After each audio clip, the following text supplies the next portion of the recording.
अस्सलाम वालेकुम स्टूडेंट्स। आज हम किंगडम एनिमेलिया के कुछ बेसिक टर्मिनोलॉजी सीखेंगे। तो let's start. First of all, what are the ancestors of animals.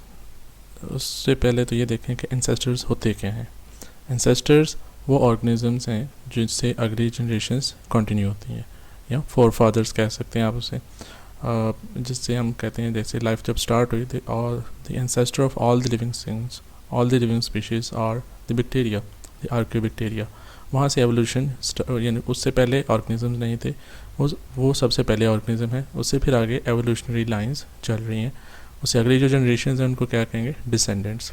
तो जो सबसे पहले ऑर्गेनिज्म है वो एंसेस्टर, फिर उससे अगला उसका डिसेंडेंट। फर्ज करें कुछ एक हम इस तरह से एग्जांपल ले लेते हैं।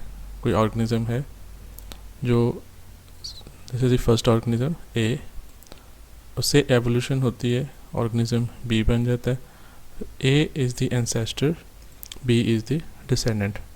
लेकिन अगर हम बी से सी की बात करते हैं, एक नई स्पीशी की एवोल्यूशन होगी, तो ए से बी से जब सी पे जाएंगे तो B is the ancestor of C but it is the descendant of A. तो इस तरह से एंसेस्टर डिसेंडेंट रिलेशन हम देखते हैं। अब एनिमल्स के एंसेस्टर्स कौन से हैं? एनिमल्स के एंसेस्टर्स हैं protozoans. Protozoans are animal like प्रोटिस्ट्स।